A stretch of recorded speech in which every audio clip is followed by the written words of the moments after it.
Apóstolos. Capítulo 5. O dom do Espírito. Quando Cristo fez a seus discípulos a promessa do Espírito, estava se aproximando do fim de seu ministério terrestre. Estava à sombra da cruz, com plena consciência do peso da culpa que havia de repousar sobre ele como o portador do pecado. Antes de se oferecer como vítima sacrificial, instruiu seus discípulos com respeito a um dom essencial e completo que ia conceder a seus seguidores, o dom que haveria de pôr-lhes ao alcance os limitados recursos de sua graça. Eu rogarei ao Pai, e ele vos dará outro Consolador, para que fique convosco para sempre. O Espírito de verdade, que o mundo não pode receber, porque não o vê, nem o conhece, mas vós o conheceis, porque habita convosco e estará em vós. João capítulo 14, versos 16 e 17. O Salvador estava apontando para o futuro, ao tempo em que o Espírito Santo deveria vir para fazer uma poderosa obra como seu representante. O mal que se vinha acumulando por séculos devia ser resistido pelo divino poder do Espírito Santo. Qual foi o resultado do derramamento do Espírito no dia de Pentecostes? As boas novas de um Salvador ressuscitado foram levadas até as mais longínquas partes do mundo habitado. À medida que os discípulos proclamavam a mensagem da graça redentora, os corações se entregavam ao poder da mensagem. A igreja viu conversos vindo para ela de todas as direções. Extraviados converteram-se de novo. Pecadores uniram-se aos crentes em busca da pérola de grande preço. Alguns que haviam sido os mais ferrenhos inimigos do Evangelho tornaram-se seus campeões. Cumpriu-se a profecia. O que dentre eles tropeçar será como Davi, e a casa de Davi como o anjo do Senhor. Zacarias capítulo 12, verso 8. Cada cristão via em seu irmão uma revelação do amor e benevolência divinos. Só um interesse prevalecia. Um elemento de emulação absorveu todos os outros. A ambição dos crentes era revelar a semelhança do caráter de Cristo, bem como trabalhar pelo desenvolvimento de seu reino. E os apóstolos davam com grande poder testemunho da ressurreição do nosso Senhor, e em todos eles havia abundante graça. Atos capítulo 4, verso 33. Pelas suas atividades, agregaram-se à igreja homens escolhidos que, recebendo a palavra da verdade, consagraram a vida à obra de levar aos outros a esperança que lhes enchia o coração de paz e satisfação. Não podiam ser reprimidos nem intimidados por ameaças. O Senhor falava por seu intermédio, e à medida que iam de lugar a lugar, o Evangelho era pregado aos pobres e manifestava-se milagres da divina graça. Deus pode atuar tão poderosamente quando os homens se entregam ao controle de seu Espírito. A promessa do Espírito Santo não é limitada a uma época ou povo. Cristo declarou que a divina influência do Espírito deveria estar com seus seguidores até o fim. Desde o dia do Pentecoste até o presente, o Confortador tem sido enviado a todos os que se rendem inteiramente ao Senhor e a seu serviço. A todos os que aceitam a Cristo como Salvador pessoal, o Espírito Santo vem como Consolador, santificador, guia e testemunha. Quanto mais intimamente os crentes andam com Deus, tanto mais clara e poderosamente testificam do amor do Redentor e da sua graça salvadora. Os homens e mulheres que, através dos longos séculos de perseguição e prova, desfrutaram, em larga escala, a presença do Espírito em sua vida, permaneceram como sinais e maravilhas no mundo. Revelaram diante dos anjos e dos homens o transformador poder do amor que redime. Os que no Pentecostes foram dotados com poder do alto não ficaram por isso livres de tentações e provas. Enquanto testemunhavam da verdade e da justiça, eram repetidamente assediados pelo inimigo de toda a verdade, o qual procurava roubar-lhes a experiência cristã. Eram compelidos a lutar com todas as faculdades dadas por Deus, a fim de alcançarem a estatura de homens e mulheres em Cristo Jesus. Diariamente, oravam por novos suprimentos de graça, para que pudessem subir mais e mais na escala da perfeição. Sob a operação do Espírito Santo, mesmo os mais fracos, pelo exercitar fé em Deus, aprendiam a melhorar as faculdades conseguidas e a se tornarem santificados, refinados e enobrecidos. Tendo-se submetido em humildade à modeladora influência do Espírito Santo, recebiam a plenitude da divindade e eram modelados à semelhança do divino. O tempo decorrido não operou mudança na promessa dada por Cristo ao partir, de que enviaria o Espírito Santo como seu representante. Não é por qualquer restrição da parte de Deus que as riquezas de sua graça deixam de fluir para a terra em favor dos homens.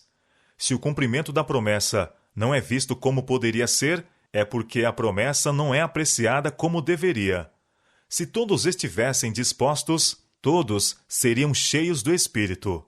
Onde quer que a necessidade do Espírito Santo seja um assunto de que pouco se pense, ali se verá sequidão espiritual, escuridão espiritual e espirituais declínio e morte.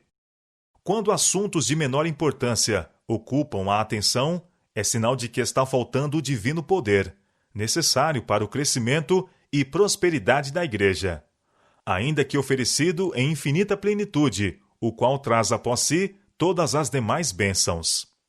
Uma vez que é esse o meio pelo qual havemos de receber poder, por que não sentimos fome e sede pelo dom do Espírito? Por que não falamos sobre ele, não oramos por ele e não pregamos a seu respeito?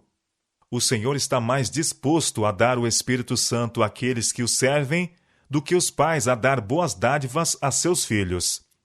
Cada obreiro deve fazer sua petição a Deus pelo batismo diário do Espírito Santo. Grupos de obreiros cristãos se devem reunir para suplicar auxílio especial, sabedoria celestial, para que saibam como planejar e executar sabiamente. Principalmente, devem eles orar para que Deus batize seus embaixadores escolhidos nos campos missionários, com uma rica medida do seu Espírito. A presença do Espírito com os obreiros de Deus dará à proclamação da verdade um poder que nem toda a honra ou glória do mundo dariam. O Espírito Santo habita no consagrado obreiro de Deus, onde quer que ele possa estar. As palavras dirigidas aos discípulos são-no também a nós. O Consolador é tanto nosso quanto deles. O Espírito concede a força que sustenta a pessoa que se esforça e luta em todas as emergências, em meio ao ódio do mundo e ao reconhecimento de seus próprios fracassos e erros. Em tristezas e aflições, quando as perspectivas se afiguram escuras e o futuro aterrador, e nos sentimos desamparados e sós, é tempo de o Espírito Santo, em resposta à oração da fé, conceder conforto ao coração. Manifestar êxtases espirituais sob as circunstâncias extraordinárias não é prova conclusiva de que uma pessoa é cristã. Santidade não é arrebatamento. É inteira entrega da vontade a Deus. É viver por toda a palavra que sai da boca de Deus. É fazer a vontade de nosso Pai Celestial. É confiar em Deus na provação, tanto nas trevas como na luz. É andar pela fé e não pela vista. É apoiar-se em Deus com indiscutível confiança, descansando em seu amor. Não é essencial que sejamos capazes de definir exatamente o que seja o Espírito Santo. Cristo nos diz que o Espírito é o Consolador, o Espírito de verdade que procede do Pai. João capítulo 15, verso 26. É declarado positivamente a respeito do Espírito Santo que, em sua obra de guiar os homens em toda a verdade, não falará de si mesmo. João capítulo 16, verso 13. A natureza do Espírito Santo é um mistério. Os homens não a podem explicar, porque o Senhor não lhes revelou. Com fantasiosos pontos de vista, podem-se reunir passagens da Escritura e dar-lhes um significado humano, mas a aceitação desses pontos de vista não fortalecerá a Igreja. Com relação a tais mistérios, demasiado profundos para o entendimento humano, o silêncio é ouro. A função do Espírito Santo é distintamente especificada nas palavras de Cristo. E quando ele vier, convencerá o mundo do pecado, e da justiça e do juízo. João capítulo 16, verso 8. É o Espírito Santo que convence do pecado.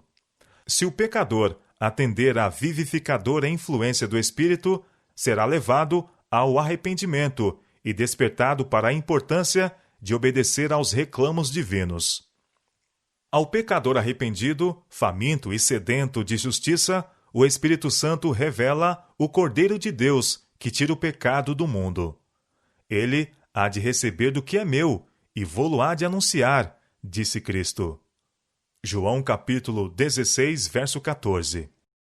Esse vos ensinará todas as coisas e vos fará lembrar de tudo quanto vos tenho dito. João capítulo 14, verso 26. O Espírito é dado como o agente de regeneração para tornar eficaz a salvação operada pela morte de nosso Redentor. O Espírito está constantemente buscando atrair a atenção das pessoas para a grande oferta feita na cruz do Calvário, a fim de desvendar ao mundo o amor de Deus e abrir as mentes convictas às preciosidades das Escrituras. Havendo operado a convicção do pecado e apresentado perante a mente a norma de justiça, o Espírito Santo afasta as afeições pelas coisas da terra e enche o espírito com desejo de santidade. Ele vos guiará em toda a verdade, declarou o Salvador. João capítulo 16, verso 13. Se os homens se dispuserem a ser moldados, haverá a santificação de todo o ser. O Espírito tomará as coisas de Deus e as gravará no seu coração. Por seu poder, o caminho da vida se tornará tão claro que ninguém o errará. Desde o princípio, tem Deus operado por seu Espírito Santo, mediante agentes humanos, para a realização de seu propósito em benefício da humanidade caída. Isto se manifestou na vida dos patriarcas. A Igreja no deserto, no tempo de Moisés, também deu Deus seu bom Espírito para os ensinar. Neemias capítulo 9, verso 20. E nos dias dos apóstolos, ele atuou poderosamente por sua Igreja através do Espírito Santo. O mesmo poder que susteve os patriarcas, que a Calebe e Josué deu fé e coragem e eficiência à obra da Igreja Apostólica, tem sustentado os fiéis filhos de Deus nos séculos sucessivos. Foi mediante o poder do Espírito Santo que, na Idade Escura, os cristãos valdenses ajudaram a preparar o caminho para a Reforma. Foi o mesmo poder que deu êxito aos esforços de nobres homens e mulheres que abriram um caminho para o estabelecimento das modernas missões e para a tradução da Bíblia para as línguas e dialetos de todas as nações e povos. E ainda hoje, Deus está usando sua Igreja para tornar conhecido seu propósito na terra. Hoje, os arautos da cruz vão de cidade em cidade, de lugar em lugar, preparando o caminho para o segundo advento de Cristo. A norma da lei de Deus está sendo exaltada. O Espírito do Onipotente está movendo o coração dos homens, e os que respondem a essa influência tornam-se testemunhas de Deus e sua verdade. Em muitos lugares, podem ser vistos homens e mulheres consagrados comunicando a outros a luz que lhes iluminou o caminho da salvação mediante Cristo. Enquanto deixam sua luz brilhar, como fizeram os que foram batizados com o Espírito no dia do Pentecostes, recebem mais e mais do poder do Espírito. Assim é a terra iluminada com a glória de Deus.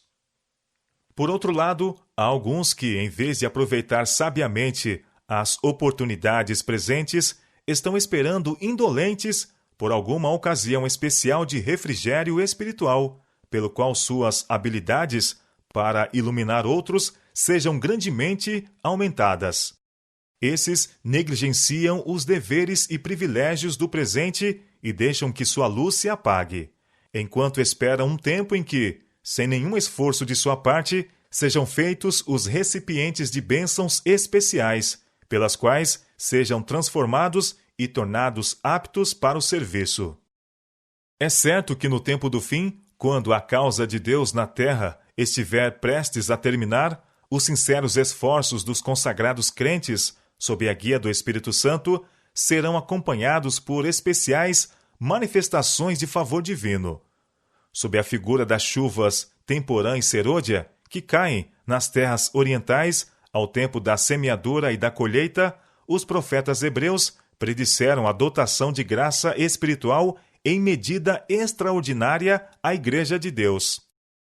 O derramamento do Espírito Santo nos dias dos apóstolos foi o começo da primeira chuva, ou temporã, e glorioso foi o resultado.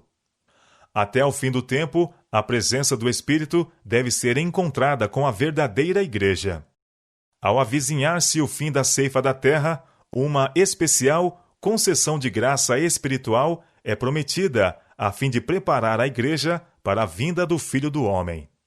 Esse derramamento do Espírito é comparado com a queda da chuva serôdia, e é por esse poder adicional que os cristãos devem fazer as suas petições ao Senhor da Seara no tempo da chuva serôdia. Em resposta, o Senhor, que fez os relâmpagos, lhes dará chuveiro de água. Zacarias capítulo 10, verso 1.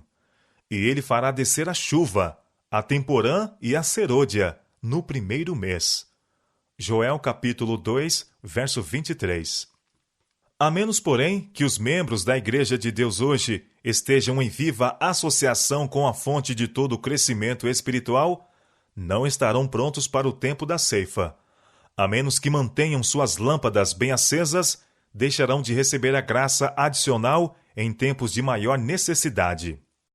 Apenas os que estão a receber constantemente novos suprimentos de graça terão poder proporcional à sua necessidade diária e sua capacidade de usar esse poder.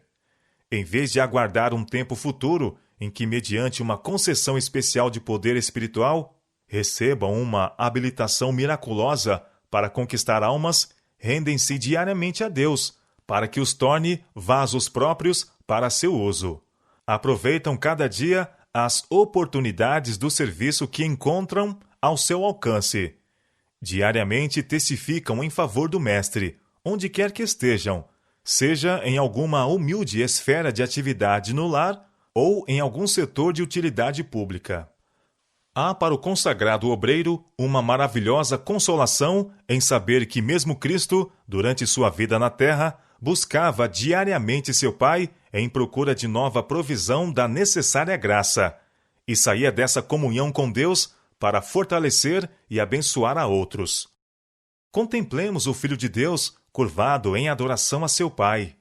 Conquanto fosse o Filho de Deus, robustecia sua fé por meio da prece, e mediante a comunhão com o céu, trazia a si mesmo força para resistir ao mal e ministrar às necessidades dos homens.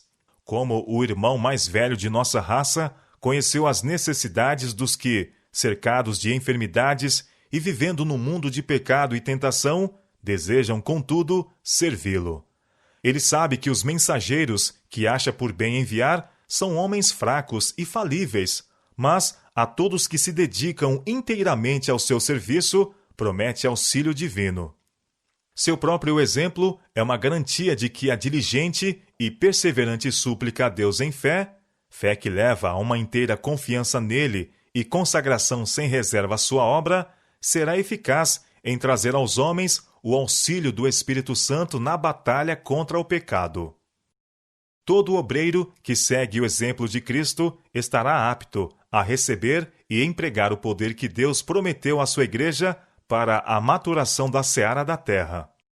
Manhã após manhã, ao se ajoelharem os arautos do Evangelho perante o Senhor, renovando-lhe seus votos de consagração, ele lhes concederá a presença de seu Espírito, com seu poder vivificante e santificador. Ao saírem para seus deveres diários, têm eles a certeza de que a invisível atuação do Espírito Santo os habilita a ser cooperadores de Deus.